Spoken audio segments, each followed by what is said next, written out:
Everyone, তোমরা আগের ভিডিওটা কে কে দেখেছো বলো তো? আগের ভিডিওতেই কিন্তু আমি বলেছিলাম বিয়ে বাড়ি স্টার্ট হতে চলেছে। তো ফাইনালি এখন আমি হলদির জন্য রেডি হয়ে গেছি।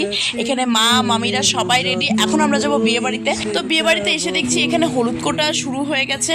তো হলুদ কোটার পরে আমরা বেরিয়ে পড়েছি জল তুলতে যাবোর জন্য। আর জানো তো, এই প্রথম কোনো বিয়ে বাড়ি যেখানে আমরা হলুদ কোটা জল তোলা কোনো কিছুতেই নাচানাচি করেছিলাম। বরযাত্রী গিয়ে একটু মজা করব, সেখানেও ভবনে বিয়ে, কোনো রকম বক্স অ্যালাউ নেই, সেটাও সম্ভব হয়নি। চলো এবার তোমাদেরকে আমার পুরো লুকটা শেয়ার করি।